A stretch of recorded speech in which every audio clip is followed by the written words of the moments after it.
Pleasant Shabbat. Happy Shabbat. Yasha Allah. This is your brother again, the Howling One, coming to you in the name of the Most High, Yahweh, through Bahasham Mashiach, Yahweh Shai, and the mighty Ruach. Now, you know, I always tell you or encourage you to get your name in there. How you call the Most High? You put that in there. And we say, praise to the Most High.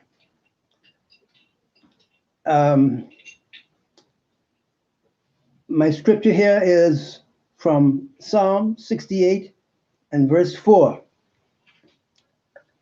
that says, sing unto Yahweh, sing unto Elohim, sing praises rather to his name, and extol him that rideth upon the heavens by his name, Yah. And get happy, get all excited, shout, dance before him. Those are my emphasis. But we come to this point of testifying, Yasha Allah, my brethren, brothers and sisters, youth of the nation, our babies, testifying before everyone and before the world as we come to edify Yasha Allah, all in the diaspora. So this is testifying Shabbat, and I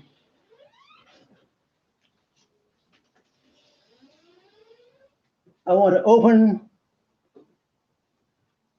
open up to you this evening, this blessed Shabbat evening, my testimony on the goodness of Abba Yahweh, in the fact that he has provided for us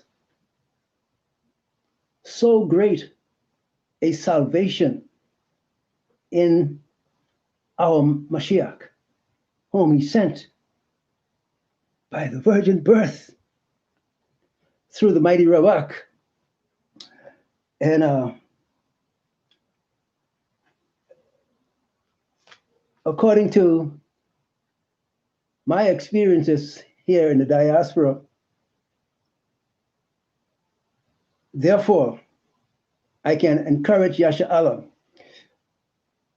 to sing unto Elohim, sing praises to his name, and, you know, lift him up, extol him upon the heavens as he rules by his name, Yah. And let's be glad, you know, and excited about him and about his name, the fact that he brought his name back to us, you know. But to further enlarge upon my testimony, some of you got an idea of my testimony already, so I'm going to enlarge upon it now. And then going into it, I will hopefully be bringing little anecdotes concerning my view on the past 200 plus years of the experience of Yasha Allah in the diaspora, in accordance with the fact as we have now been shown through prophecy that the Ruach has provided for us, we now understand better what was happening in our past that to this day has seriously impacted and has had, I guess we could say, drastic effect on our existence. The fact that we have been laboring tirelessly and in many respects without success. We were laboring and trying to bring to head, certain projects that we had in mind, but we couldn't see the light of day, how to get it done. Because we were laboring under the covering of a blood oath sacrifice. That was done by Esau and Levi in the Haitian Revolution. And I trust that you have begun to let it sink in, Yasha'Allah. The fact that we have had such tremendous setback in the last several hundred years. And many of us who are coming up or growing up into the time of life when we begin to think of ourselves as, going over the hill, getting over the hill, into later years. And for many of us, there seemed to be a lack of accomplishment in our lives. And many of us filled with disappointments and regrets because we begin to come to old age and see little accomplishment in our lives. And now, since we have been shown that we have been on a futile endeavor to, reap success in our lives and to make or have a forward momentum to carry us into the future, we find after all that we have been in retrograde. We have been going backwards because of a blood oath covenant between Esau and our priests, Levi, from the time of the so-called Haitian Revolution. I think when you begin to think on that, Yasha'Allah, I think it may cast a dark shadow, if you will, over your mind, over your intent and your desire to forge ahead. If you think on the fact of your own brother, your own brothers conspiring against you in such a manner. But the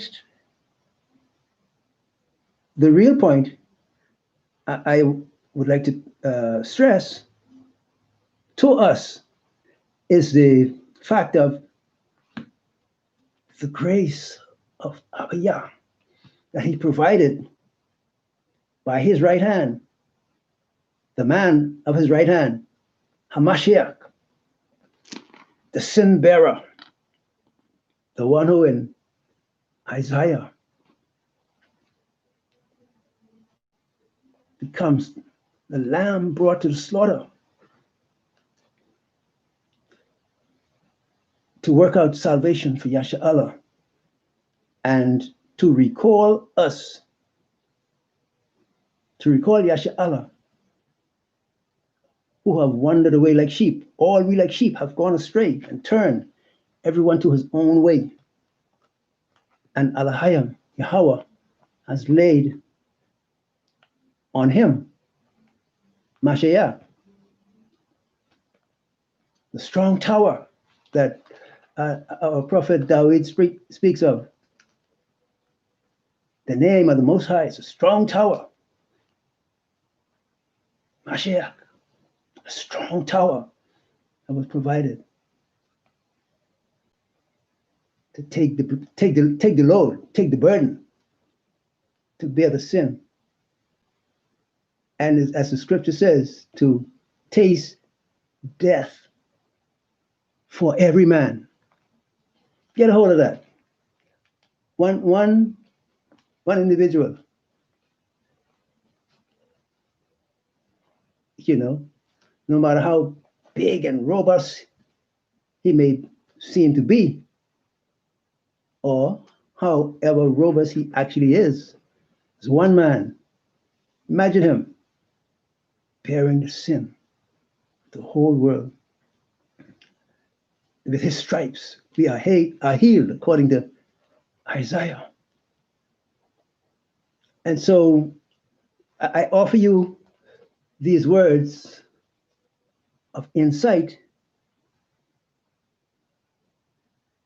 into the matter for encouragement, Yasha'Allah.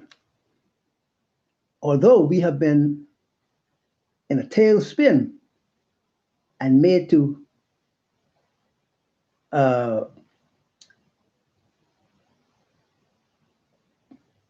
be thrown backwards by the blood of covenant of the two brothers, Esau and Levi, the grace of Abiyah is such that he shows us by revelation that nobody can gainsay or try to speak against or disprove. The revelation proves the fact by the very experiences that we have had. You know that the revelation is right on time and showing us, Yasha'Allah, what our condition has been according to as we know it now. And so we say, sing unto Al-Hayyam, sing to Yahweh, our power, our Father, and give praise for the word of his power, the Mashiach, the strong tower, who has stood for Yasha'Allah to redeem his chosen and to bring us back in right standing with the Most High. And we could take our places, and get a retread on our direction forward. All made possible because the Mashiach, as the scripture says, he by the grace of Elohim should taste death for every man and to provide forgiveness and cleansing for Yasha'Allah, that on the strength that we receive by the blood, by the spilling of his blood, and with the revelation to give us, provide direction for us, to let us know where we are, to explain what was going on in our past that we didn't understand. Isn't that a gracious act, a gracious reward on behalf of Abba Yahweh? Through his Ruach and in the Mashiach, he makes it all real. And so, as I talk about testifying, I want to reaffirm this grace of our Abba that was brought out or brought to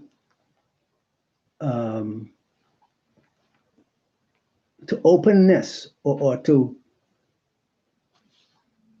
an open view of the whole world when he was lifted up,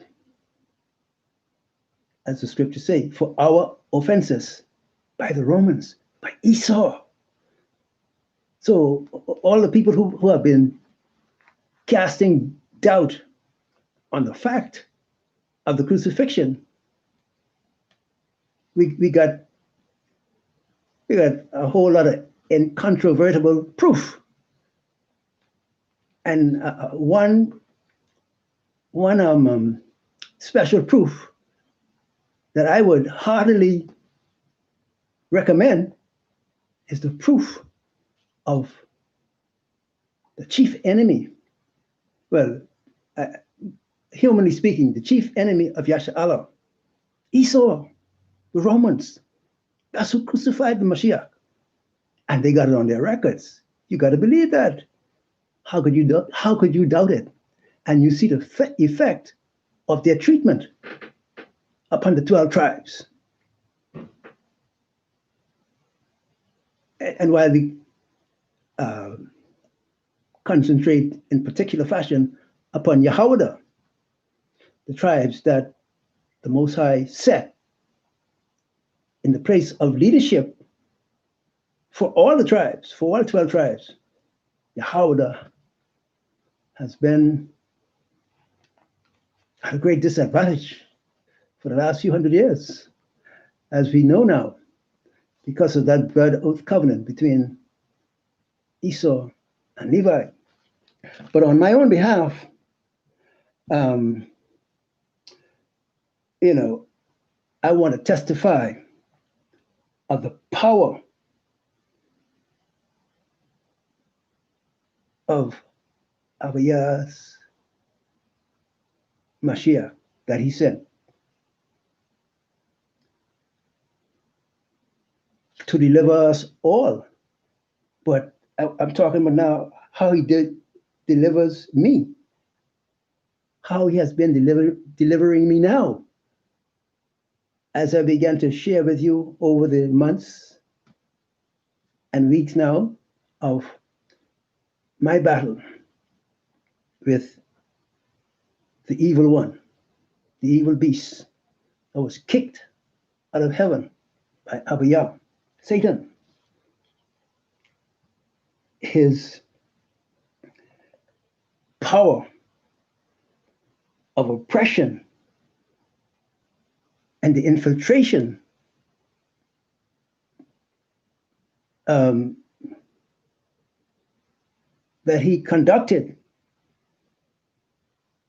to bring such pain and degradation into my life.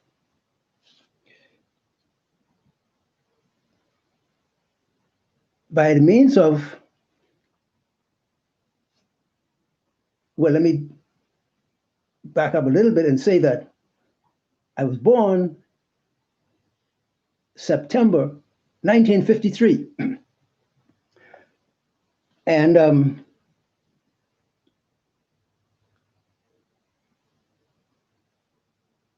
I come to find out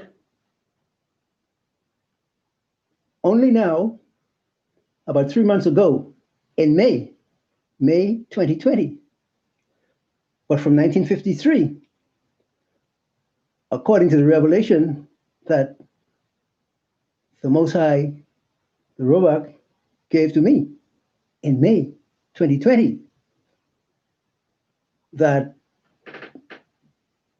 within 2 weeks of my birth, matter of fact, a week and a few days after my birth, Ruach showed to me a scene within or inside of my mother's oldest sister, the oldest child of the family. The scene was inside of her house in Morris Island, Abaco, where I was born, in the Bahamas. And in that scene, it showed me as that little baby, less than 2 weeks old, lying in the hands or the arms of my aunt, mother's oldest sister, the oldest child of the family, was laying in her arms. And so we were sitting, she was sitting in her rocking chair. And the rocking chair was facing south, that was towards the sea. But on the left, that would be east, I saw the Baphomet. You've seen the Baphomet. Many of you have seen the Baphomet online in pictures. The ugly, the ugly goat with the long face and the two horns.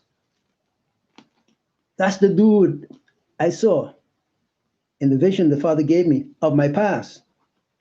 Saw him to the left, leaning to the, to the rocking chair. And I heard him say, that was this past May, when the Father revealed it to me. I heard him say to my aunt,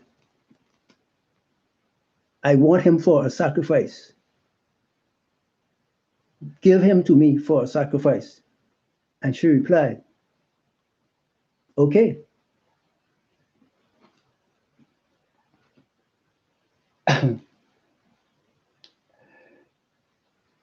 This was the reason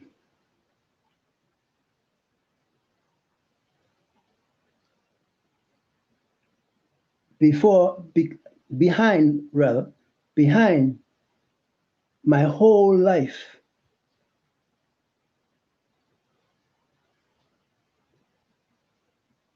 being a life in shambles. Try to bring it to you in a short version, as short a version as I could. My life was all broke up. In my experience, filled with sickness, disease, weakness, poverty, loneliness, extreme loneliness. As a little boy, lovelessness as a growing boy and youth, seeking friendship and love and such like, filled with loneliness and foreboding. Lack of intimate relations, and destitution. I think I was a pitiful sight in many respects,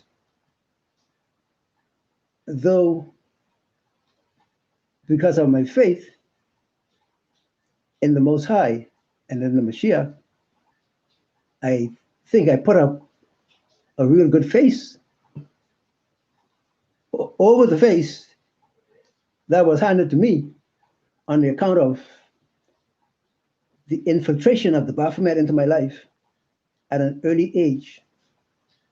I got to find out that this evil beast that we call the Baphomet began from the time of making the request that I should be a sacrifice to him. That as I began to develop into a young boy, and growing up, that this beast was bent on adapting himself, changing himself in a way that would allow him to enter my body. All this was revealed to me now in May of his conduct with me following his request that I be made a sacrifice to him. And my aunt agreed. So in 2013, that's a few years back, I wrote my autobiography. It's an 850 page documentary, I believe, somewhere in that area. Well over 800 pages to my documentary, Rising to the Final Battle. And I think many of you, Yasha Allah, have a copy of that documentary. The documentary traces of my life and principle of existence that I had to interact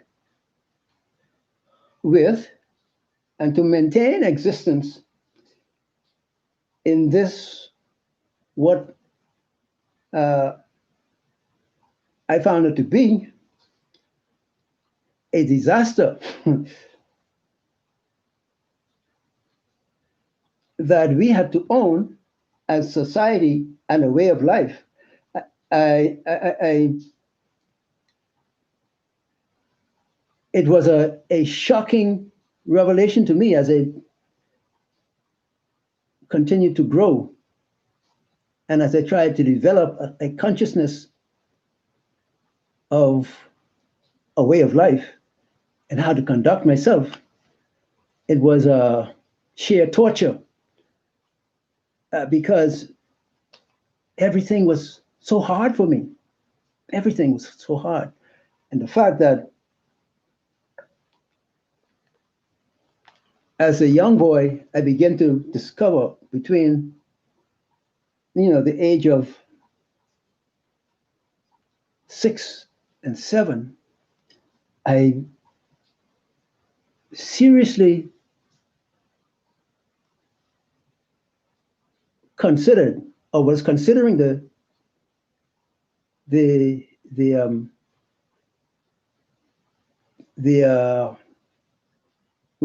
let me call it a fact one time. I was seriously considering the fact of the brutality that I began to receive from my aunt about within a year or so after I went to live with her, because she took me to be with her. From the age of 6, she was actually trying to get me far earlier than that. But the love of the Most High prevented my mother from turning me over to my aunt, who actually wanted papers on me to say that she was the owner of me, adopted. She wanted the paper. But the Spirit of the Most High intervened, I have to say, and blocked that action from happening. And so I was granted to go and live with my aunt. And of course, she had my elder sister already living with her. And what she said to me as an enticement to come to be with her was that she wanted me to come and be company for my elder sister that was already living with her. Whereas now, she had already contracted with the Baphomet to make me a sacrifice. But she came. Well, the thing is, let me back up a little bit. The thing is, the real hard fact is that my parents, nobody knew of the contract that my aunt made with Baphomet to make me a sacrifice. My parents are dead now, both of them, daddy and mother. And they never knew, still did not know what I have suffered. They're dead now. But I suffered that infiltration of the beast through my aunt, hatred. You know the organization in the earth that we call the Freemasons. This was a Freemason sucker punch upon me. My aunt and that man, that warlock, they made it good on their behalf. They tried to pull it off. They succeeded, I mean, in large degree. So there I was, between the age of 6 and 7 now, making the discovery that I was being brutalized by this aunt in cruel beatings, with me trying to unravel the situation, to make a determination as to what was going on and why was I receiving these beatings from her.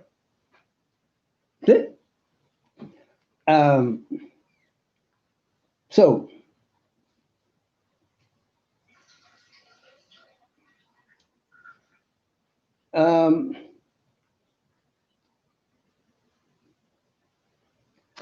these beatings that she was doing to me had the effect of dampening my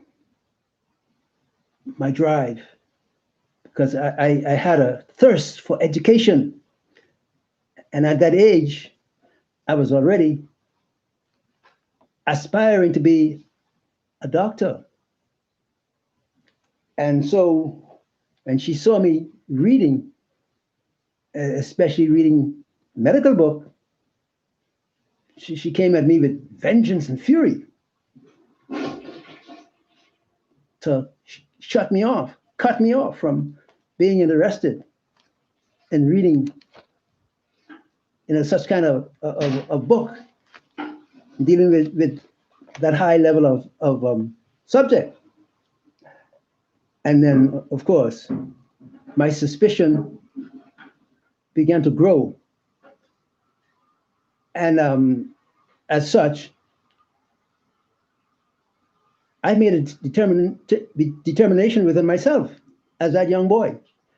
I made a determination, because of the brutality that I was receiving from my aunt over the fact of my intent or intention to educate myself, to strive towards education. Since she gave me the vivid impression of her dissatisfaction with the direction I seemed to be wanting to go in, I had to step back. As that young boy, I stepped back to reconsider my position and to attempt to negotiate with the findings that was being communicated to me from the actions of my aunt and the warlock, the Masonic warlock that she had, that was her mate. And the house was her home where she had me. So I had to determine, well, so I did determine that the attacks that she was confronting me with was so severe that I had to give up. I had to give up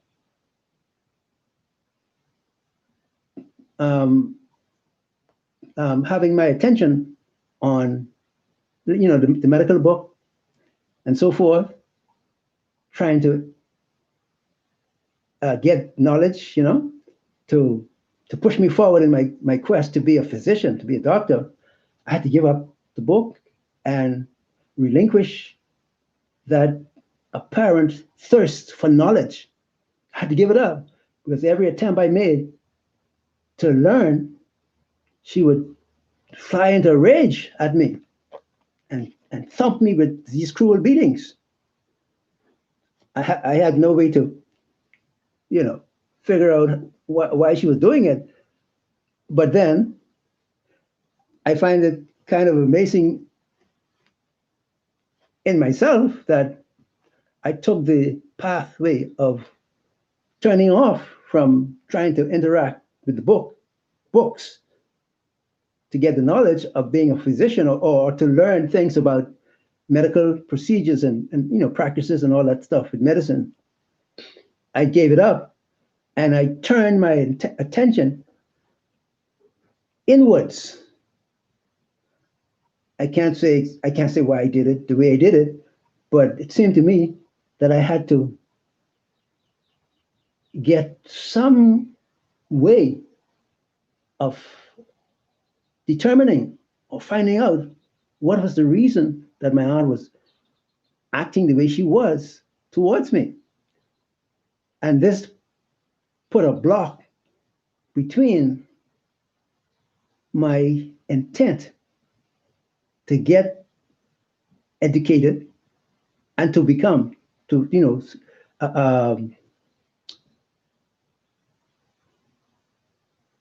get me on the pathway towards becoming the doctor I wanted to be. I had to leave it. I couldn't concentrate on the learning. What little learning I did do in school, interacting with the school subjects and so forth, was more or less minimal. I couldn't concentrate on it because the fact of the brutality that she was confronting me with was so severe. I had to try to save myself from the brutal beatings that was geared towards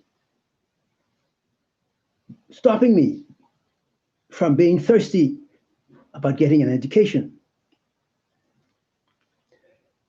So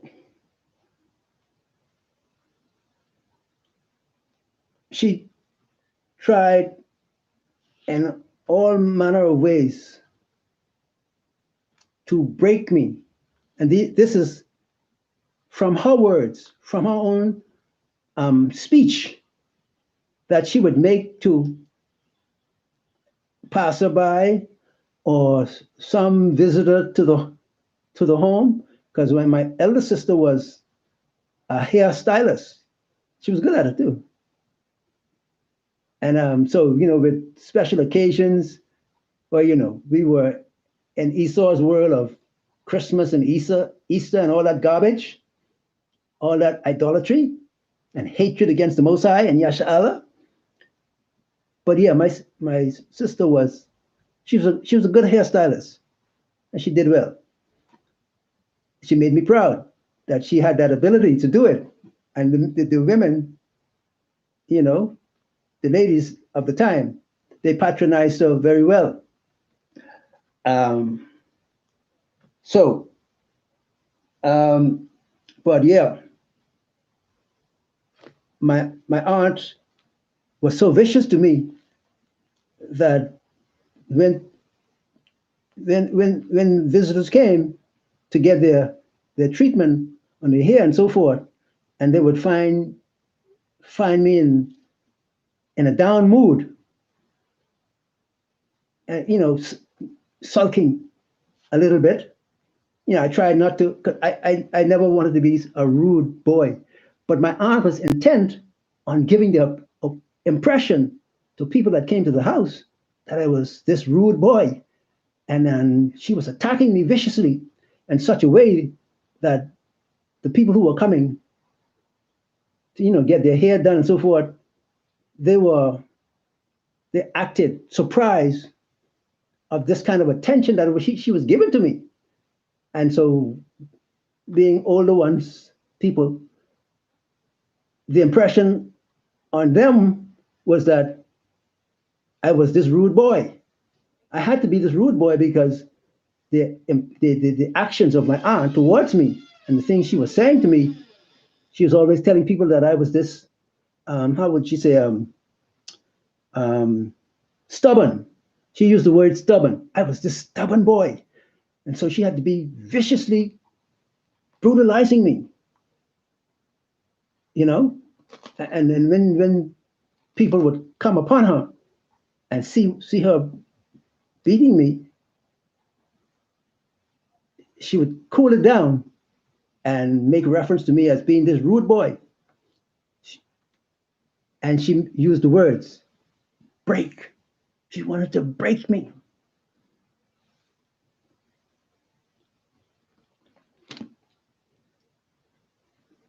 So, as I say, I gave up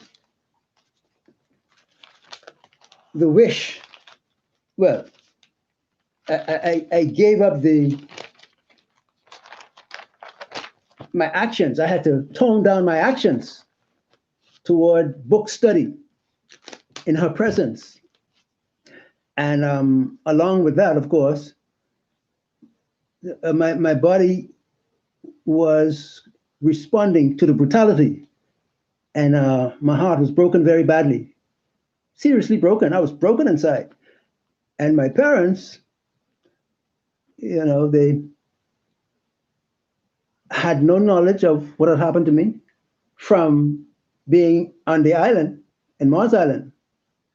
With my aunt, when she came to get me, she took me over to the mainland of Abaco, and we stayed in a little village called Lake City.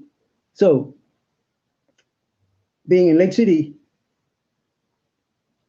at the time when I was getting this brutalization from her and this going through this breaking process, as she maintained that she had to break me. She kept saying that to the people who came to the house. And I mean, being a young boy, I guess that there would be times, and in fact, I would have to say that because of the vicious manner in which she was addressing me and tearing into me, it had an effect on me to make me get, a little bit frisky sometimes. I have to admit that, because I couldn't, there was no one to bat for me. And the Masonic dog that she had, used to frisk her to attack me. Yeah, he used to use words like, get him. Or he would say, in the broken language, that's boy child. That's boy child. Gotta break him. These were his words. So both of them had the same attitude. Masons, dogs. They were breaking me, destroy me, because they want me to sacrifice to the Baphomet. So there I was now, by the age of 7 proper. But she waited a little while after I got to be with them. She waited a while before she went on the attack. But the fact that I was so committed to getting an education, she had to get in and block that, prevent that quest that I had in mind, that desire that thirst for education to know. She had to come and block that. That's what woke her up to the attack on me, because of my eagerness to get an education. So she had to stop that. She had to block that. She got to get me into a mood that would take me in the direction of being submissive to her intention and desire to initiate me into the pathway of being that sacrifice. Well, I mean, of course, the fact now that I apprehended that she had serious ulterior motives towards me, that was shown by the vicious beatings that she was giving me.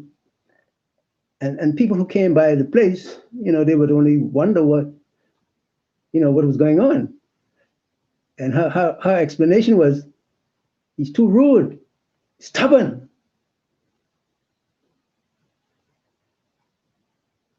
But the Baphomet trying to take over my body as a boy. I could feel it. Tried to resist. In the school setting, they would beat me to give up my left-handedness,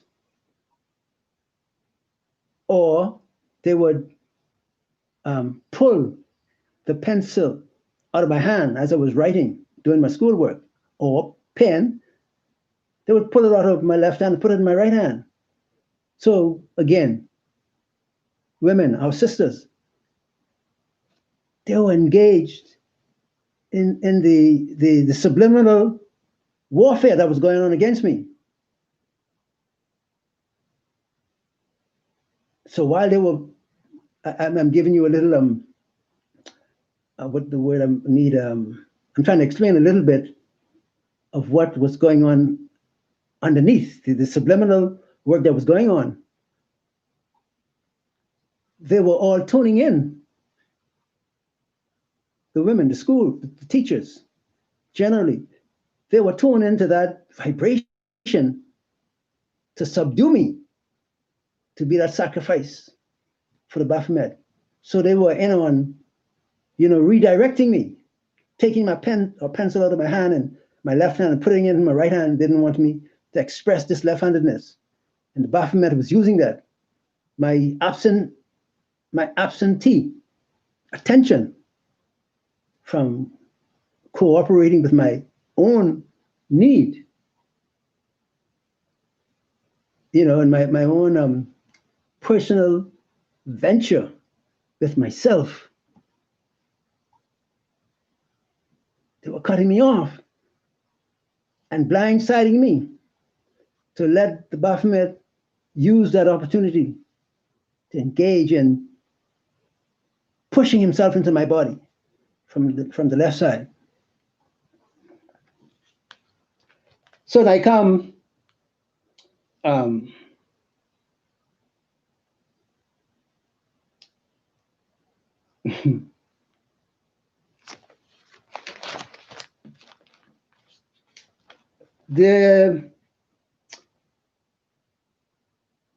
something inside of me. Well, let me back up a little bit. As I grew, I began to be more aware of a presence that was inside of my body, and it had made me very afraid.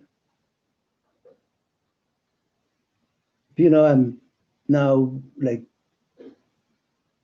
8, 9 years old, getting up to 10 years old, and I am aware that there's a presence with me that I did not negotiate. And so I became very afraid during nighttime. And then, of course, in that era, when we began to, when the island, Abaco Island, and the different communities, different settlements of people began to expand, and industry came to the island and so forth, and people began to have more money and spend and develop.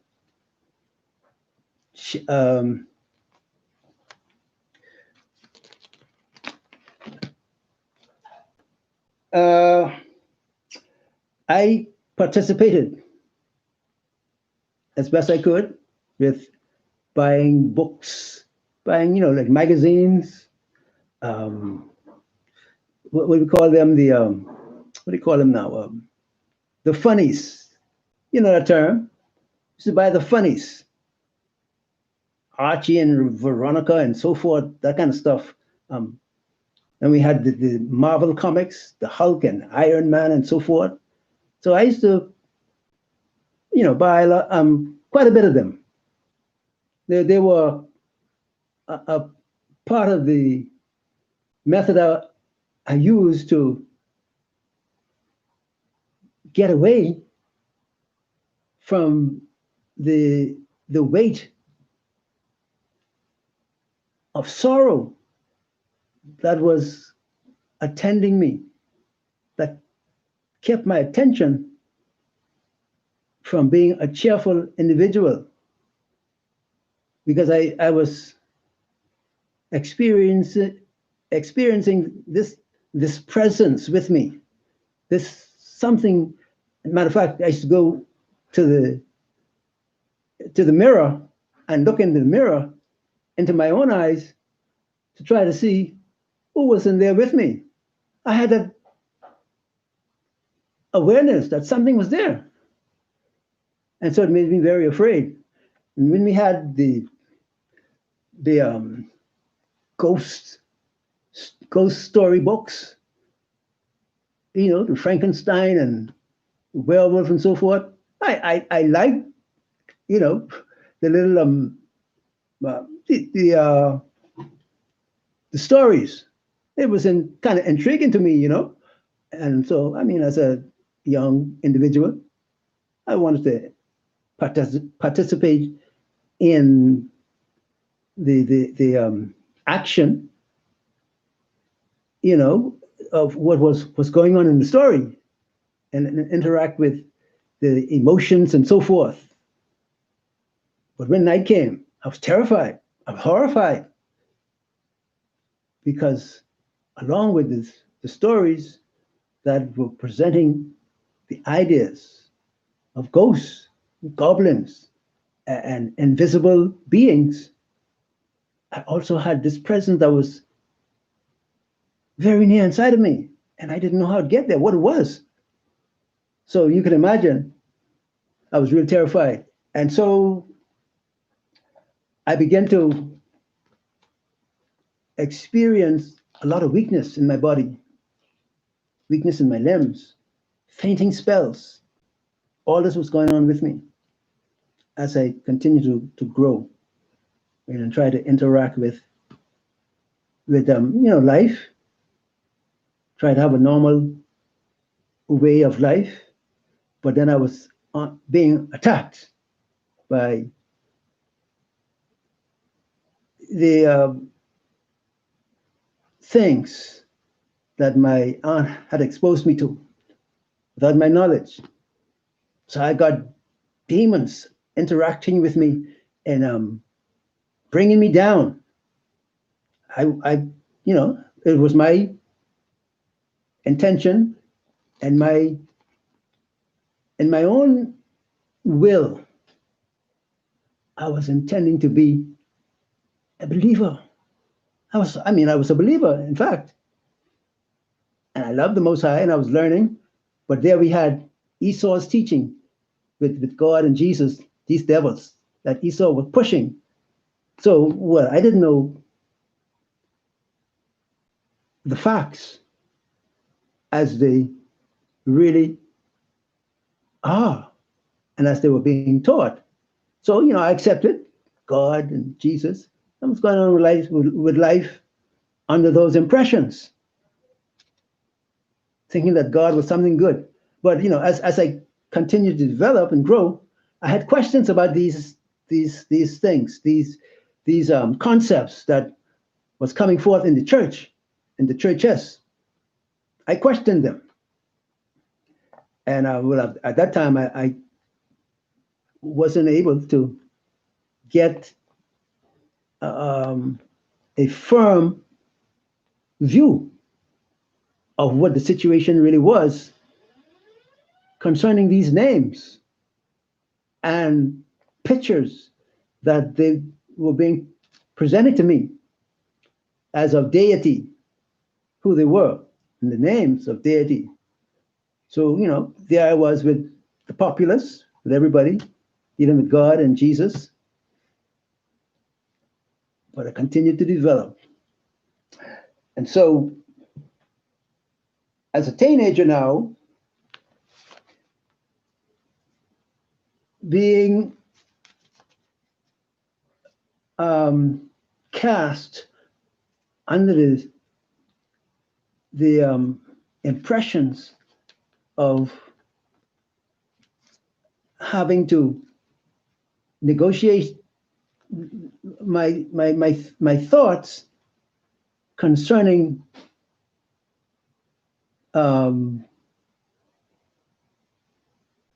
the infiltration, or my thought of someone else, something else being inside of me.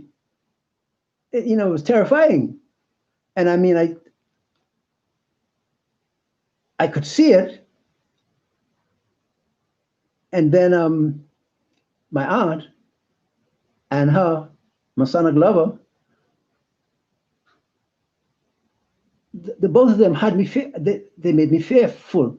I was fearful. So when night time came and I had to be in a tight spot with them,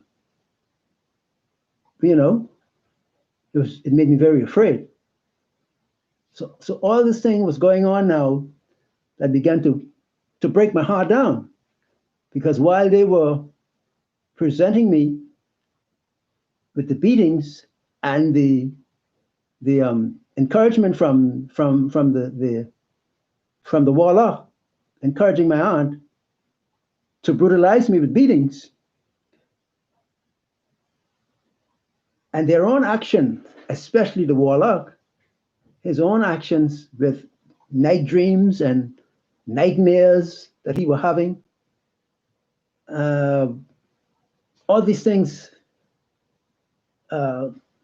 came together to create a huge amount of fearfulness within me, and the mysterious personality that I found being there with me. I couldn't get it. I was only terrified. I didn't know what to do, and I couldn't figure out where this presence came from. And I continued to break down, going to the doctor for this weakness and listlessness, the doctor said, and continued until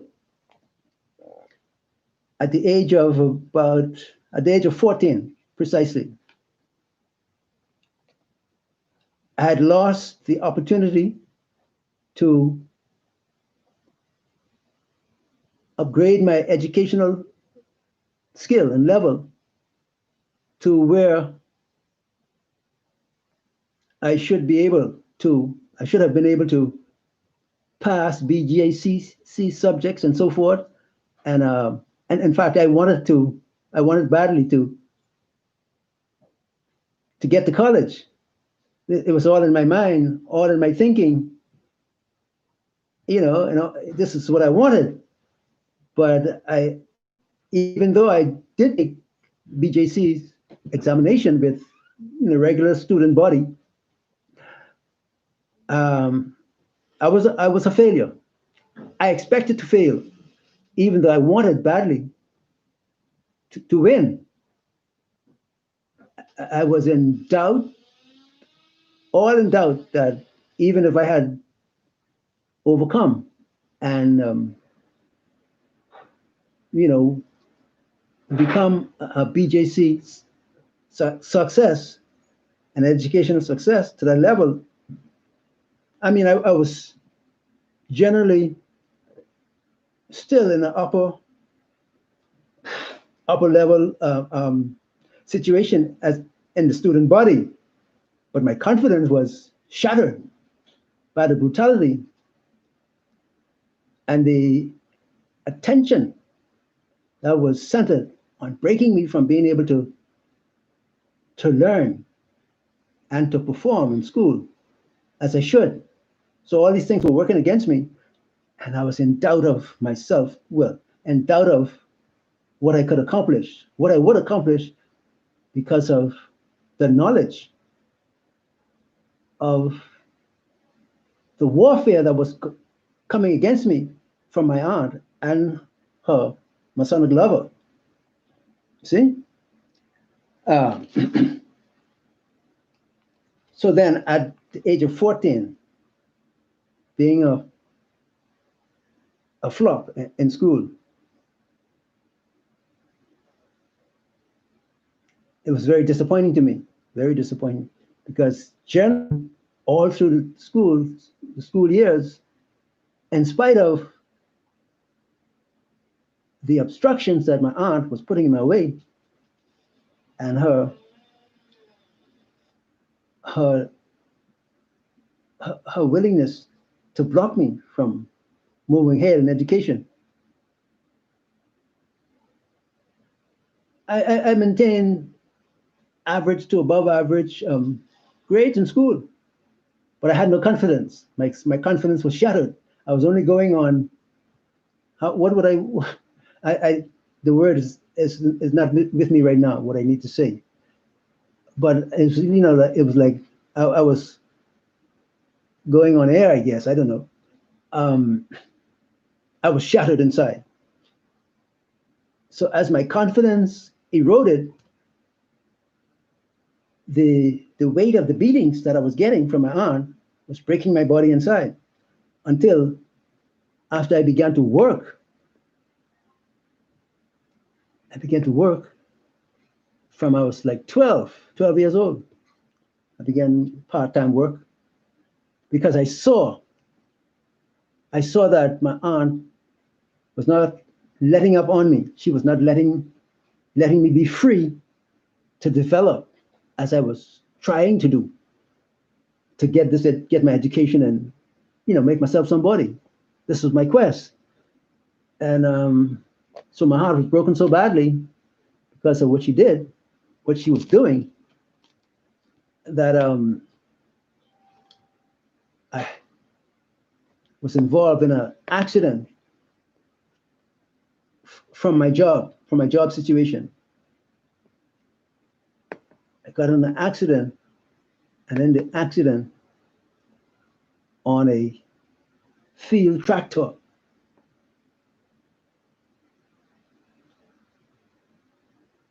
I was in a situation where I hopped off of the tractor because the devils were working on me and gave me the impression that the apparatus, the tractor, and the apparatus that went along with it, to as the work tools that I had to engage with on the sugar plantations, the sugar operations. That's where I worked. And so the tractor and the hauling rig came to a moment, a time of instability. And so the instability was such that I felt that I was going to crash. Everything looked like I was going to have a serious crash. And I made the attempt. I thought I saw my way clear. I did see my way clear, and I attempted to hop off the vehicle. And I felt my foot touch the big wheel of the tractor, and it threw me into a spin. By the time I fell to the ground, my body caved in. My body caved in from when my foot hit the ground. My body caved in inside, up in the upper level. And when I reached forward, falling down forward, yes, and I placed my hand on the ground to stop my face from hitting the ground in the manner it was going to do. Um, my hand fell out of place, and my upper torso fell out of place. My body fell out of place from the age of 14, and has been so until even now. It's healed quite a bit now because of the knowledge that the Most High has allowed me to gain through faith in Him, and now more so after the revelation that He gave me this year, almost 70 years after my encounter with seeing the Baphomet come in my aunt's place to ask that I be a sacrifice unto him. Since the Father, through the Mashiach and the Ruach, has revealed to me what was done to me by my aunt and the desire she had to make me a sacrifice to Satan,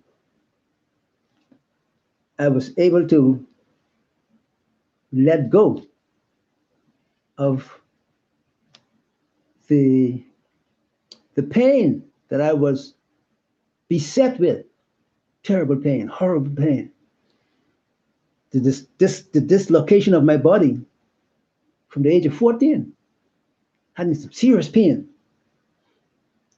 going to the doctor for weakness and so forth, serious pain. And you know, the pain was exacerbated by the fact that the Baphomet was on the quest to infiltrate himself into my body. That's what was going on. Until even right now, I am shouting hallelujah in my spirit and from my lips, giving praise unto Yah for the right arm of his power, Mashiach, that has come. And through the revelation from the Ruach, showed me why my life was in so much turmoil, in so much pain, in so much brokenness. So much so, as I said to you, that my parents don't know. They are dead, and they do not know that I went through this horror that was created by my aunt, trying to sacrifice me to the Baphomet, to Satan. and here, you know, now, after I have got a hold of the information by revelation, when the Father showed me what my aunt had done.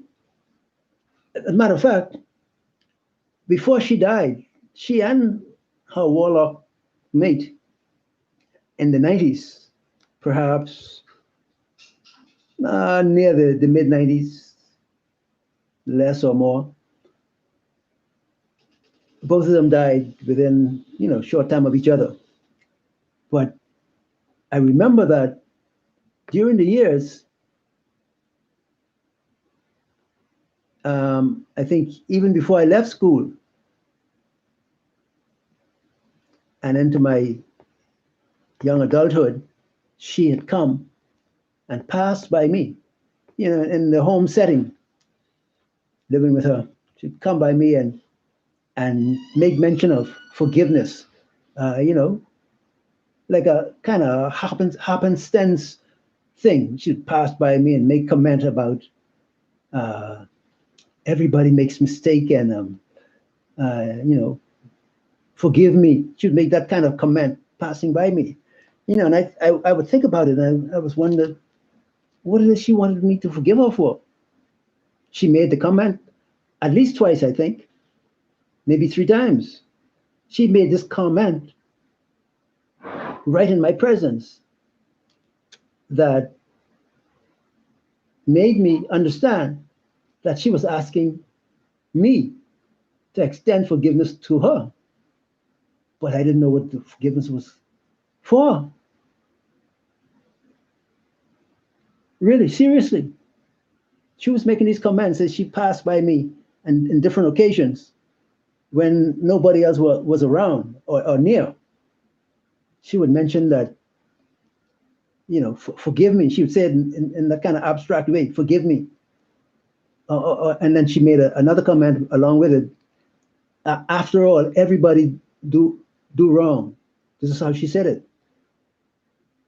So I got the hint because I was suffering the experience from what she was doing. So I know she was doing something. I didn't know exactly what it was and how she was doing it. So I was unable to respond to her. And she died, both she and the man, and left me hooked up to that condition where I was suffering the pain of the infiltration of the Baphomet into my body because of her intent to make me a sacrifice for wealth. She and the warlord. That's what I was suffering for all those years of my life. Until now, only in May past, goodness of the Father and of the Mashiach through the Ruach has revealed to me. And as soon as he had revealed it to me, within a matter of hours, I was able to process that thing, that situation, and release it, let it go. And the healing began to come to my body. And I began to see, get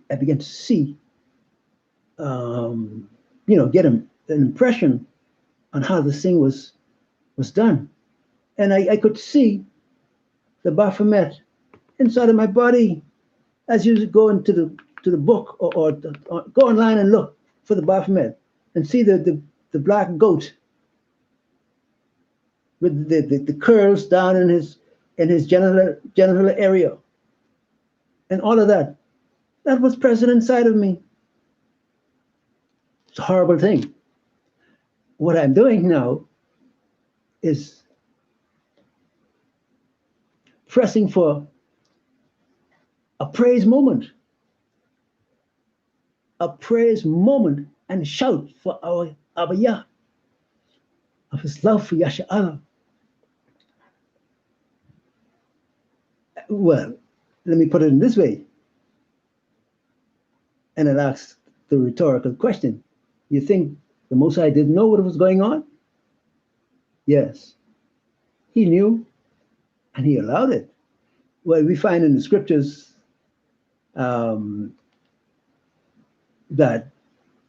the Mashiach says in certain cases, this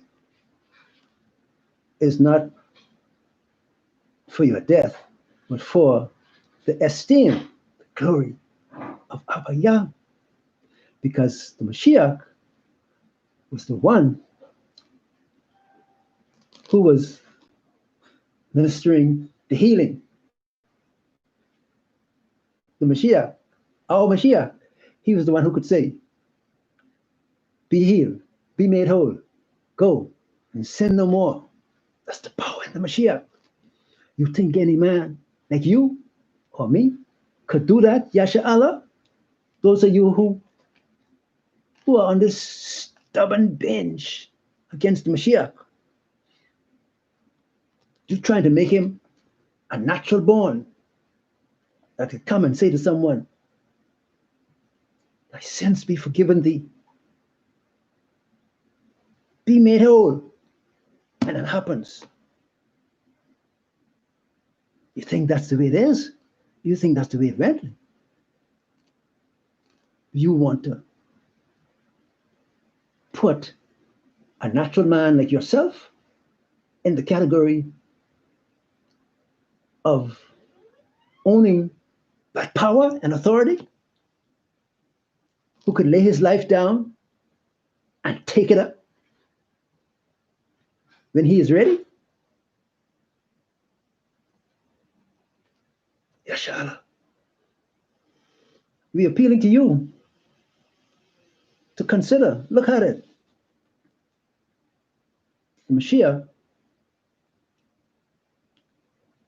according to the scripture, says he laid his life down for the life of the world. Whosoever believe in him should not perish, but have everlasting, eternal life. I am encouraging you today, Yashala. I know you got some tough times. I know you got some rough times. I know you got some times that seem that you cannot negotiate. You're discouraged. And in view of the fact of the blood oath covenant that Esau and Levi has taken against the house of Yahweh, I know you have many, many moments, hours, days of discouragement, bouts of discouragement. One moment you begin to feel, some relief, but the situation is so heavy that the relief is only for a moment, and you become weighed down with it again. You're trying to get over it. Yasha Allah.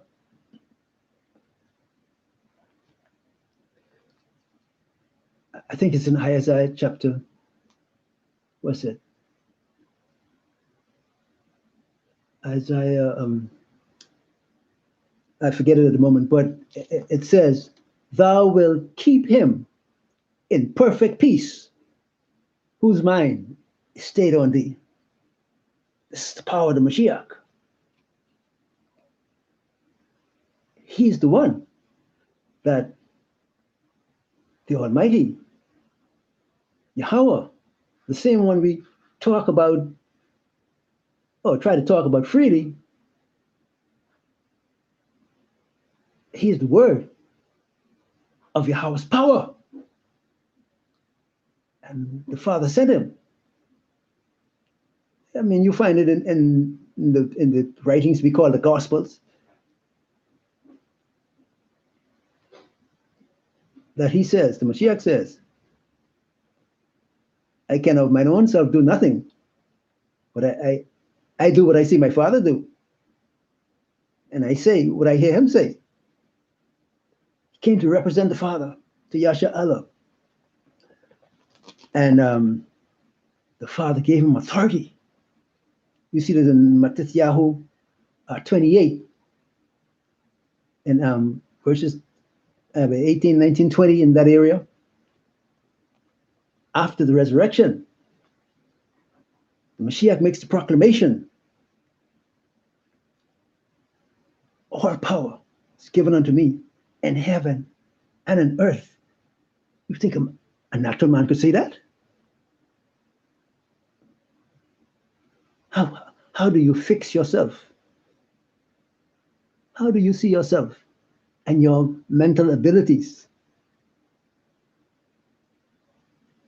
Thinking that a natural man like you or myself could achieve that authority? All power. Get the sense of that. This is our Mashiach speaking on behalf of Father Yahweh. All power. Matthew 28. I think it's 18, 19, 20, something in that area. All power is given unto me in heaven, and in earth. You're seeing depictions of the heavens, with all those heavenly bodies, galaxies, Kandan, all these creations that the Father has called into being in the book of Hebrews, that we're going to be going into shortly.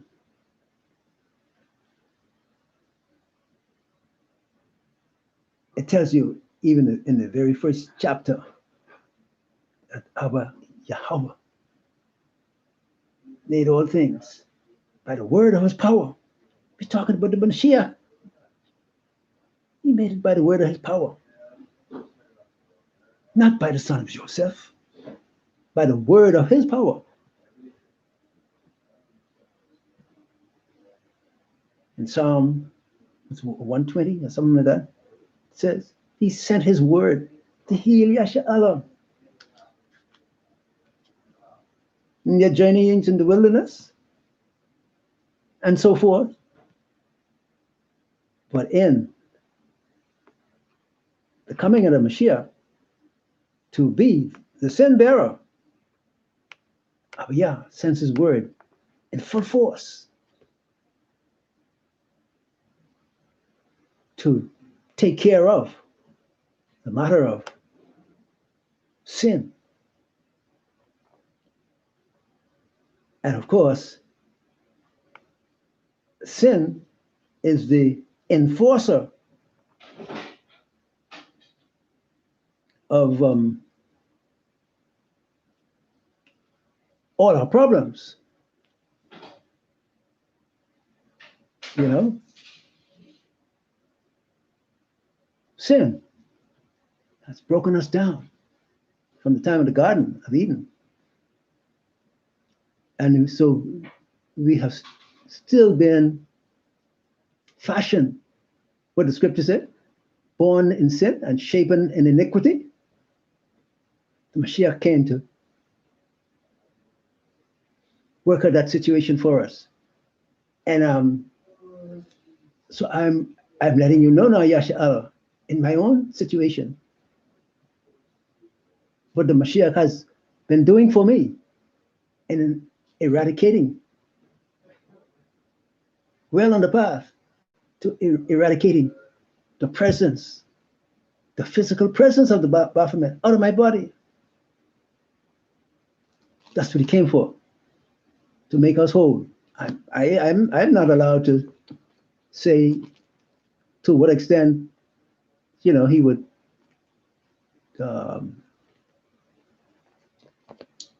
take the matter, how thorough. I mean, you know, really, to what extent he would do it, I don't know yet. But I am confident that he has the authority and the power to get rid of it. You know, I'm feeling so much relieved that Mashiach has made himself real to me and getting rid of the presence, the physical feeling, and the experience of that evil presence. Listen, there are times, moments, now, even until now, as the Mashiach is working out this situation for me, I hear cracking going on inside of my body. The sound that you would hear if you step on a lizard or a frog or something like that, that sound that you hear, it's something cracking. I hear this cracking going on as the Mashiach is dealing with that presence that was inside of my body. He's cracking and tearing it up. I'm encouraging you, Yasha'Allah, that the Mashiach is real presence. And he is the one that is coming after tabernacles in the atonement feast. He's coming to take care of our wounds that we received in the enslavement process.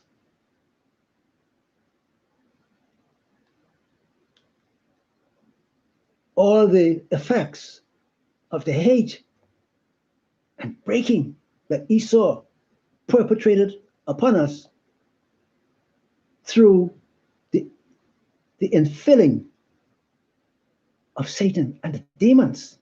Yeah, you know that Esau's full of demons. And his quest was in slavery to fill us with those demons. In fact, how would I say it then? Esau wanted to have us take on the infiltration or the filling up. He wanted to have us filled up with the demons to relieve the pressures that were going on inside of him, because he willingly accepted the infiltration of Gadriel, the fallen one, and the demons to himself. This was his God. Let's use his word. This was his God, Satan, the fallen one, the evil, despicable, hateful fallen one. This is Esau God, and he chose him. So because of our disobedience, rebellion of our forefathers, Father said, I gotta let you get some experience, man. And he set us free to go in bondage under Satan and Esau, and now Levi in the mix. But Abba Yah is able to correct the situation for us, Yasha Allah, giving you from my experience how the burden has lifted, how the weight of the infiltration, the presence, the evil presence of the Baphomet that was taking over my body. Mashiach, come, and I can give it over to him. Well, of course, we work as a team.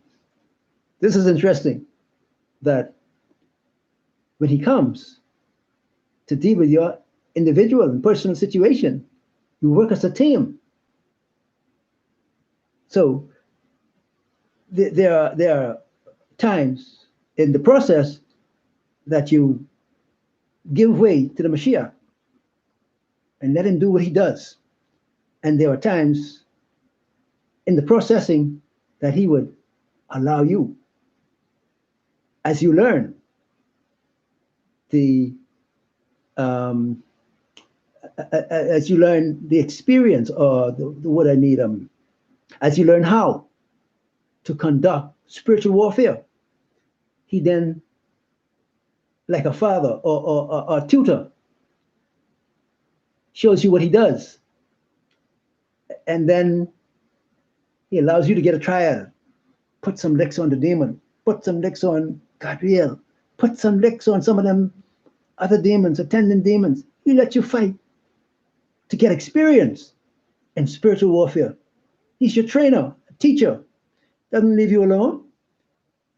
He comes to teach us, to show us what he had to do when he was here in real time in Jerusalem with our forefathers who were so feisty against him.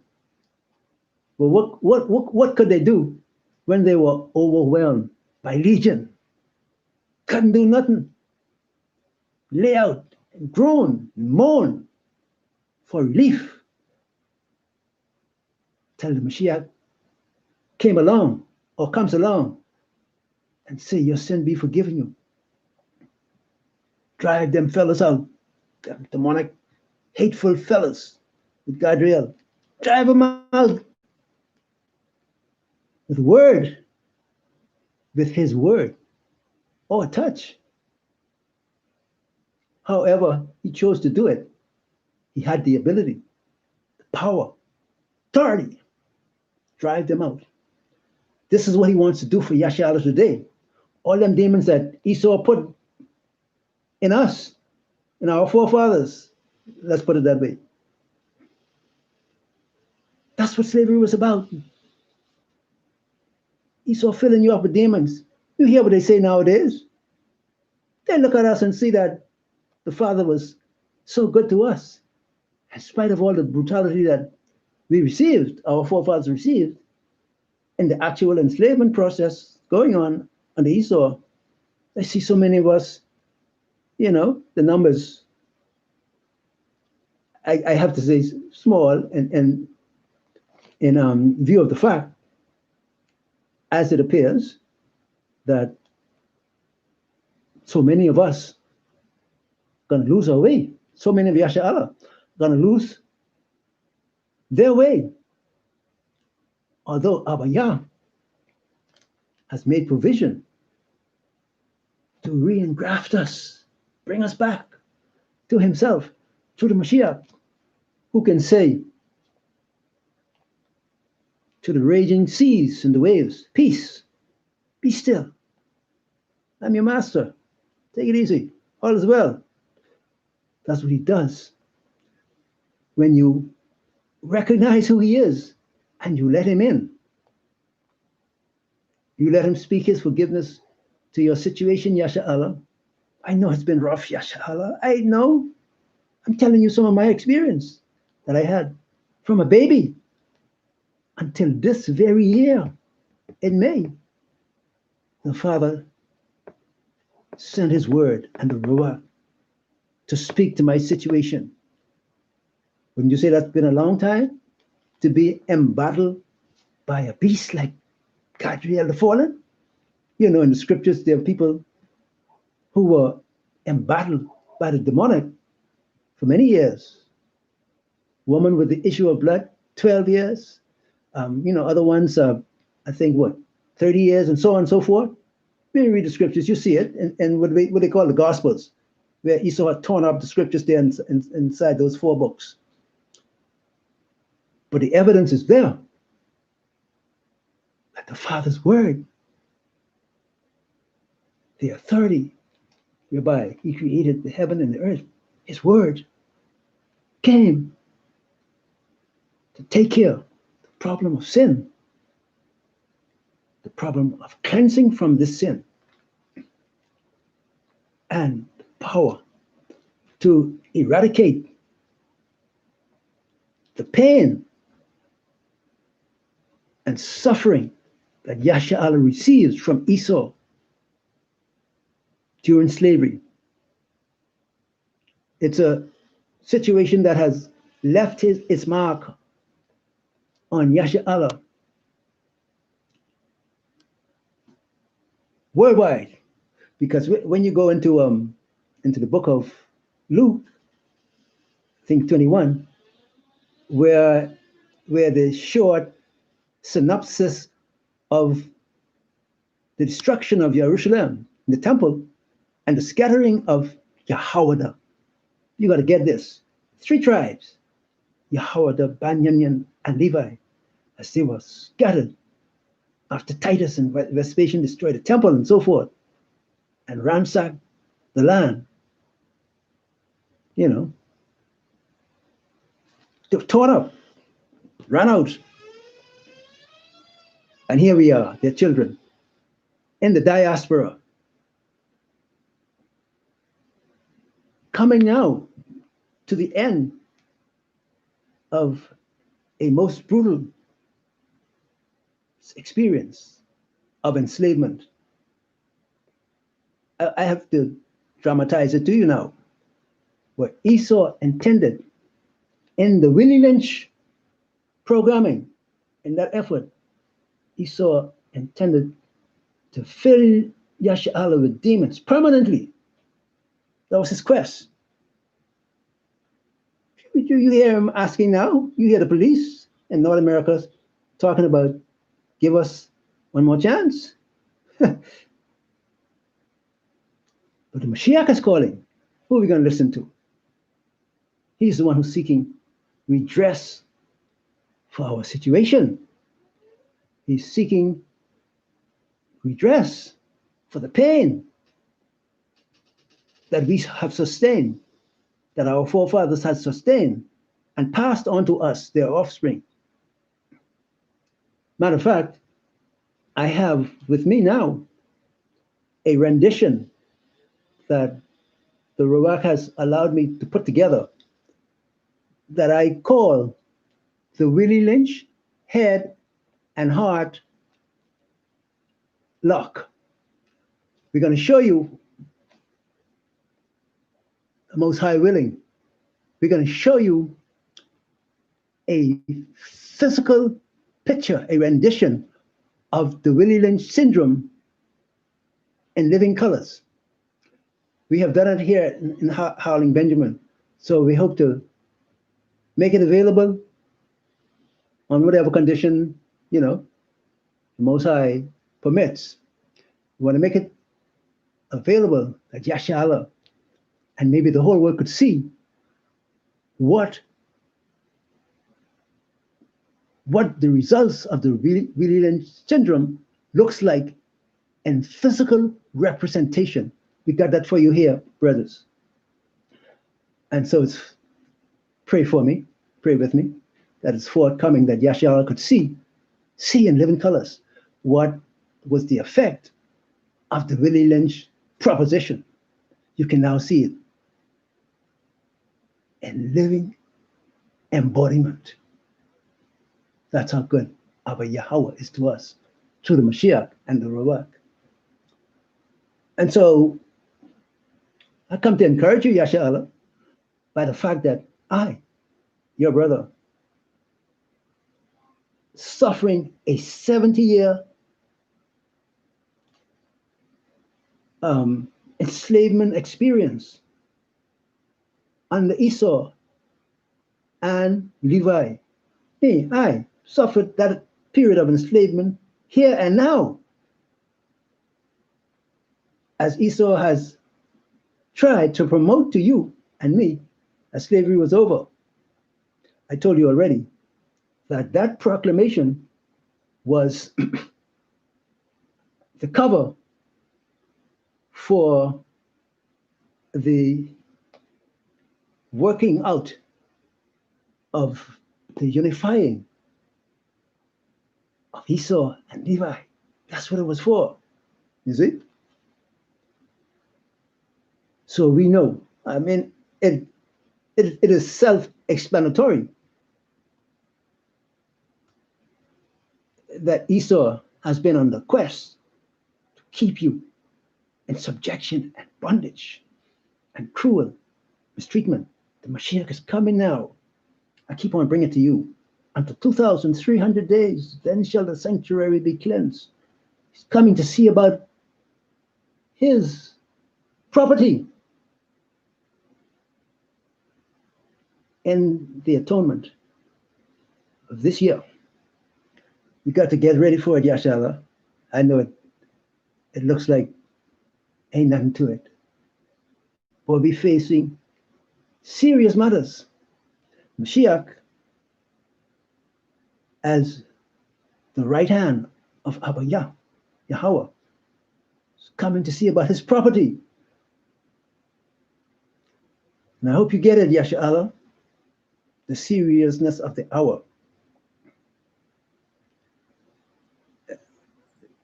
That the Mashiach is coming to see about you, Yashala, and to find out where you stand on the issue. Is he master? Is that your view of him? Or is he what? What is he to you? Is he the one that calms the raging sea? Is he the one that says to the fever and the pain and the brokenness in the body? So, all right, peace be still. Is he your healer? He's able to do it, you know. I'm a witness, sharing it with you. The work is still in progress that he has to do, that he is doing in me. But I'm sharing with you already the results that I am experiencing from the hand of the Master. This, you remember the Mashiach, when the woman came and says she wanted some healing for her daughter, I think it was. The Mashiach says, ain't right to take the children's bread and give it to the dogs. Ain't right. But she hung on. This is a foreigner. She hung on. She said, true master, but you know, even the dogs need some crumbs here and there. And he says, woman, great is your faith. You have it. You have what you want. how much better or how much greater the exercise of his authority and power for his children, for those whom he have come to redeem and to set right, to heal the families, heal bodily situations, whatever.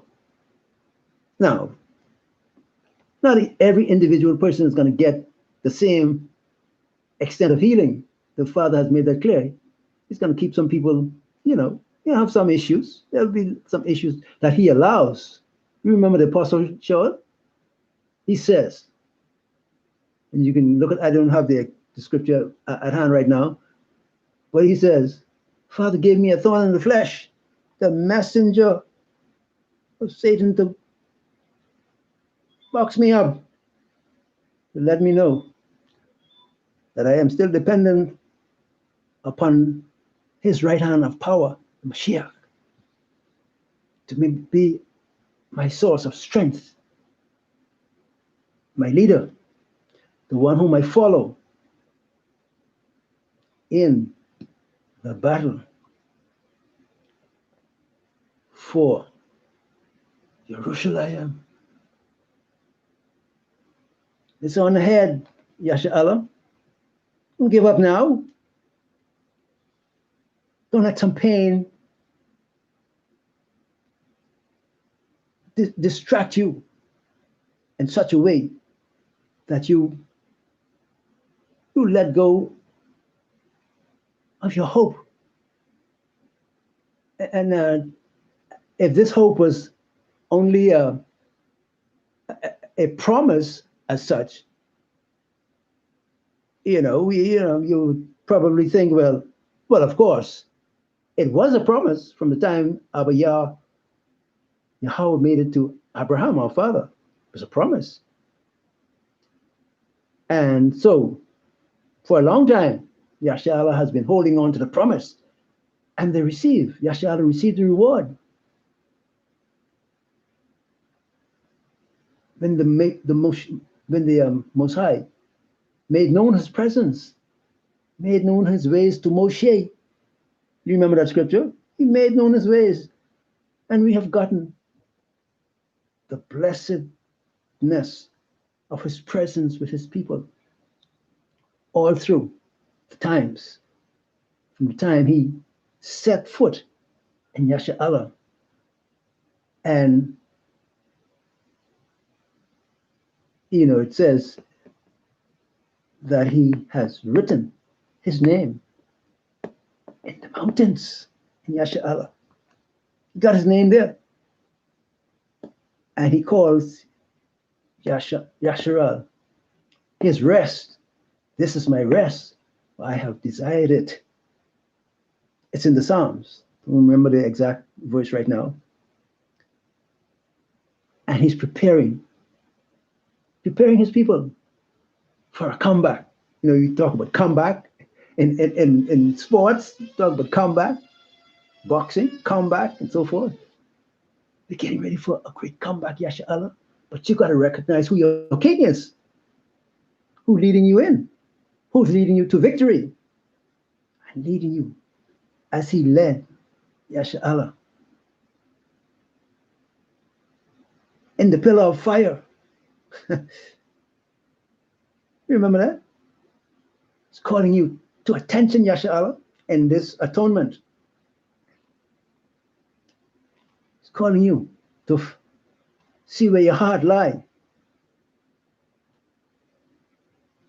See who you recognize as your leader. See who you recognize as your redeemer. Do you recognize that you have a redeemer, Yasha Allah?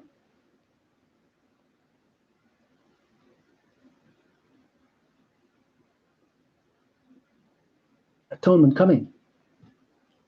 Come to meet him and wait before him during the atonement. as he takes his what's the word I need? The word is getting away from, but taking a survey to find out where your heart is, Yasha Allah. Let's get with the program and be willing to welcome him in the atonement. Give him our vote on account of his sovereignty, the word of the Most High, power that made the mountains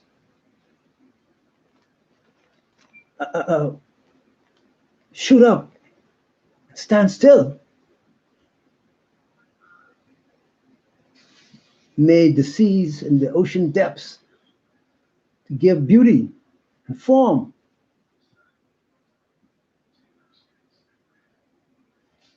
to their purpose. We're talking about power. That's your Mashiach. So he wants to know, you're going to prove it to him in this atonement where your heart lies with him so that he can make up his jewels. You know, we had many songs growing up under the idolatry that was taught to us by Esau. All them lies that was taught to us by Esau. You see how fast they faded once we began to learn our scriptures and understand what they really say. You see how all that embellishment that Christianity was given unto us to make us idolatrous and stinkers in the presence of the Most High. Once the Most High let us get serious with them scriptures, Esau turned tail and his real colors come out. We can see who he is now, for real. Now we're waiting. The Mashiach is waiting now for your vote. Show him where you are so he can deal with your reparations, Yasha Allah. Wake up, Yasha Allah. Mashiach is your power source. He's your leader. He's the one who's getting the reparations for you. You think you could get it yourself? If you think you could get it for yourself, I would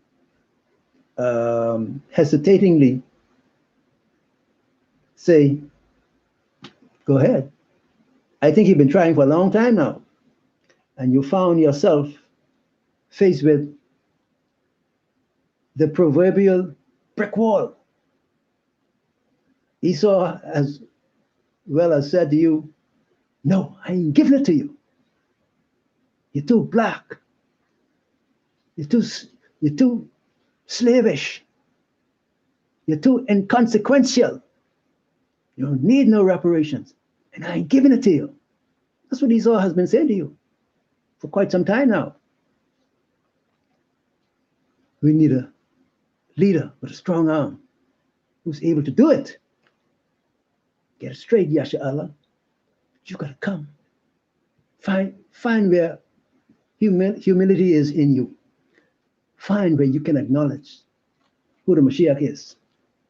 And let's get this thing right.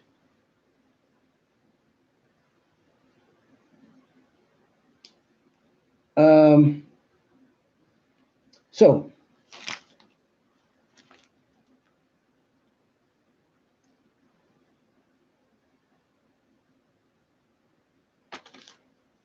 I have found then, this is the last thing I want to bring to you.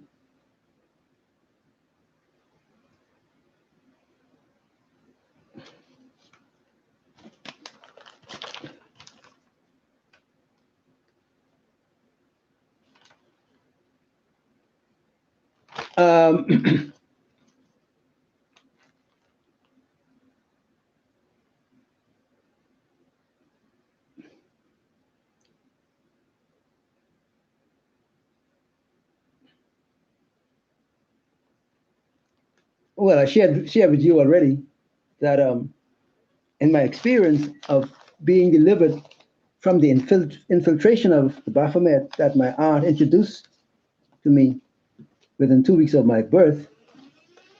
I told you that after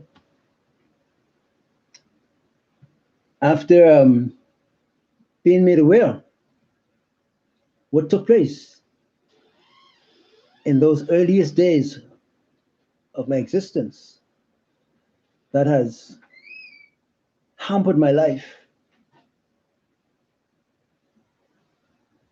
I guess I should say permanently, from a baby until now, only now this year, because of the grace of Hamashiach, our mother, to reveal to me with the Masonic order through the warlock, my aunt's partner, and herself. They locked me down for, I guess you could say, 70 years. I had been in a 70-year war of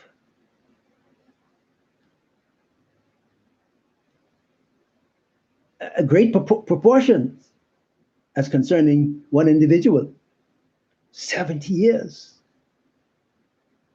Because, the Mashiach is still bringing the warfare to a close in my life. He's still working on it. And I'm there working with him, hanging in there with him. I encourage you, Yasha Allah. Yeah, we got some serious issues we got to deal with, Yasha Allah. Wake up to who your king is. Your king went down in the depths of the darkness, in the midst of the evil ones, all the evil hosts of darkness, haters of the Most High, haters of Yasha Allah. Your Mashiach went down there in the midst of them. The scriptures tells you that he went in hell and whooped them to bring you help, freedom that Esau is trying to steal from you now. But the Mashiach already went and did the work, conquered the forces. He's done it for you, Yasha Allah. Gotta get your faith up, Yasha Allah. Stop being babies all your life. Let's wake up and apply ourselves to faith in Abba Yahweh and in his word, the word of his power, the Mashiach, and in his Ruach.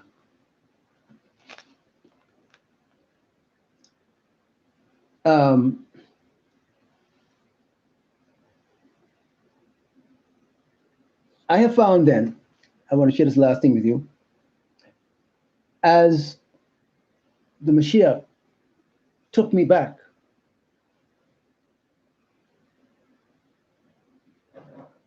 into IT,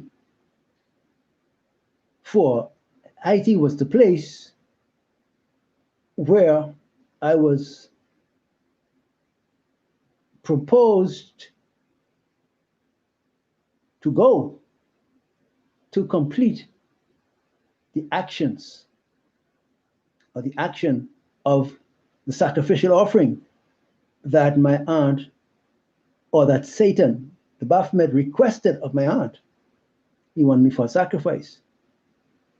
And with her and the warlock, the Masonic warlock, they had it lined up.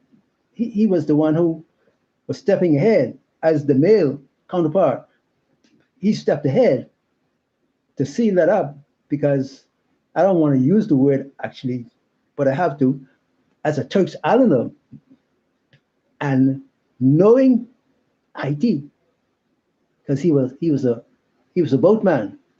He was he had his credentials in the mastery of boats and ship like that. So he knew of IT's involvement with the voodoo and that dark wickedness. He was the one sewing up that end of the relationship with the kingdom of darkness, and the Kadriel, Satan. he was the one sold up the deal to get me to be sacrificed to the Haitian voodoo. And then when the robot showed me in 1981, I think it was 1980, 1981, after I had first heart surgery, the robot carried me and showed me that in 1975, my aunt's Masonic man went to Haiti, went to Haiti and requested of the voodoo doctor. We went into the mountains of Haiti. I saw there the part of the mountain that is chained up in Haiti. I heard about it when I was young, but in the Roa, I was taken there and I see it.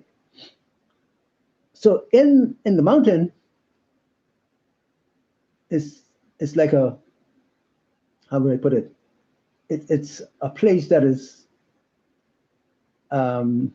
like carved out in the mountains to be an area where people can come and meet and do the rituals that are required of the voodoo doctor. Certain rituals, there's place set up for you to do that. And the father took me there and showed me what my aunt's lover went to do. He went to inquire concerning me and what was going on with me. Because by that time, he thought that I should be ripe. I should have been ripe and ready for induction into the coffers of the Prince of Evil. But when he asked the voodoo priest, Levi, he asked him to find me where I was. And when the priest did his thing on the drum to locate me, he saw a light brighter than the sun. So the apostle sure wasn't wrong about his experience. I saw the light. And the voodoo priest saw the light. And he gasped, no, no, no, I can't help you. Go back, go back. That's what he said when he came to get me for my aunt and her Trix Island Masonic dog. So that plan had to be scratched. I'm giving you a part of my experience with the deliverance of Hamashiach. I understood that it was his work going on to deliver me. But now I have to take into account a deeper understanding of what he did by what I am experiencing now. To have to go back, the Messiah take me back to the very beginning and show me the operations of the satanic and demonic in my life through the wickedness and the cruelty, the abject cruelty of my aunt and her Masonic lover. So what I found out as the Mashiach was preparing me for the revelation in May of this year, I found that Levi was busy with his crystal balls, searching through and through the Bahamas to locate me. And what the Roach was doing was smashing his crystal balls. I was trying to figure out, exactly what was happening. But he was giving evidence of the fact that he was coming to get me, that he was coming to do another part of his ministry to bring me freedom. Encouraging you, Yasha Allah, that the Mashiach is on your case, but you got to work with him. You got to recognize who he is. If you don't recognize who he is and you're not cooperating with him, you make it hard. Well, consider how long we have been talking about reparations, and consider the amount of work that has gone into the subject and into the attempted efforts to secure reparations. There has been some achievement in the area or toward the endeavor to secure reparations. But which one of us would dare to say that the matter is complete? Which one of us? Which one of us? Call the best one. Call the best organizational leader. Any one of them. It's your pick. Show us which one has gotten it done. Let's leave it. Let's put it right there. We know efforts are still being made, and we cannot discount them because we have to strive. But which one of them shows you conclusively that they're going to get it done? Not one. No matter how beautiful the edifice of the efforts appear to be, or actually is, Esau is already looking at you and laughing because he knows what he has done. In the war, the fight for Haiti's independence, blood of covenant, Levi, stop you dead in your tracks, Yasha Allah. We need power to get what we need. And I think I said it before. When the Robot began to open it up to me and show me the wisdom of the Most High in this matter, the Most High knew that you were rebels, Yasha Allah, bunch of rebels. All that beating and slavery, all that breaking up that you receive, that our forefathers receive, all that devastation that Esau brought into the midst and forced upon you, we still come to be rebels. We want to fight against the Most High. The Most High is trying to build you a kingdom. Mashiach said it to the apostles. I was sent to bring you a kingdom, trying to get the kingdom to us. We're still fighting, discrediting him in his work to get you the kingdom. You want the kingdom, you want reparations, but you're fighting him tooth and nail. You're discrediting him before the enemies, before the whole world. You're calling him the son of Joseph, calling the Most High. Oh, Yasha Allah. Feminine spirit that you make the Ruach into.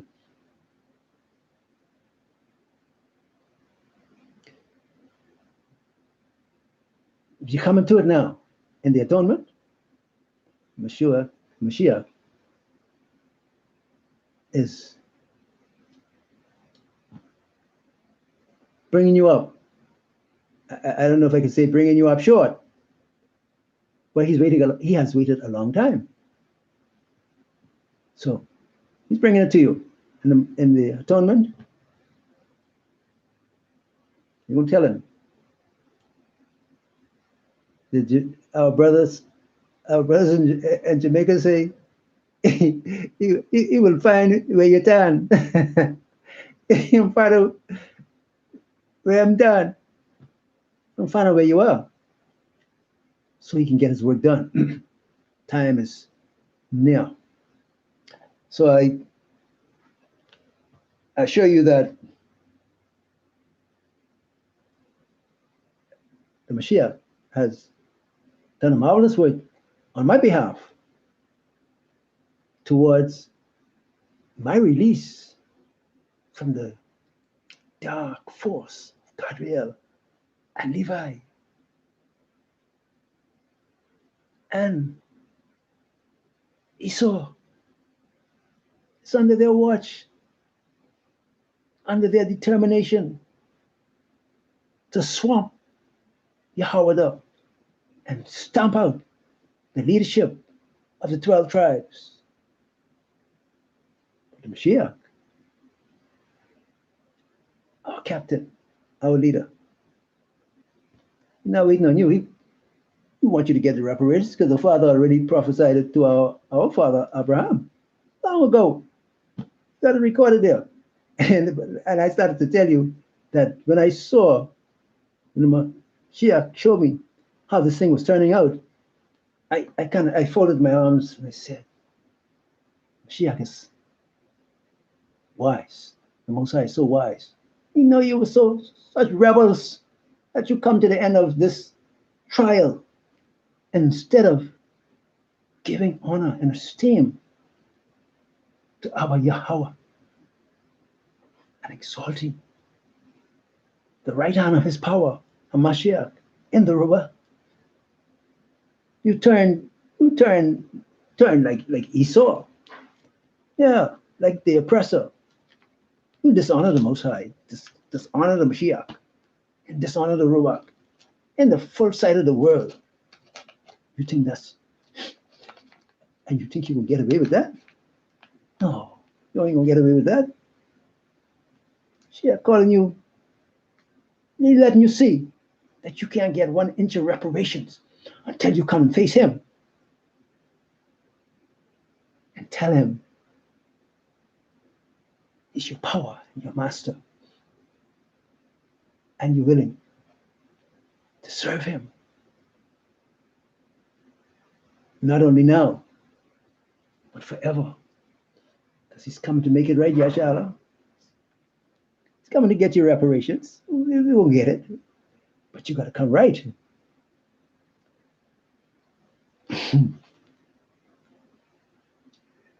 Yeah. So like the Father has been delivering me, like he has broken all the crystal balls that Levi was using to keep track of me and keep me under surveillance. Mashiach busted them out. It's time. That's finished now. We're moving into a new chapter. So he's, I mean, I cannot explain it except to say that his deliverance is working for me, and he's teaching me. Like David says, he teaches my hands to war. He's teaching how to conduct this warfare against all the nations for our edification, for our learning, to secure our kingdom privileges. And Most High bless you, Yashala, in the name of our Mashiach and his Robak. So let it be.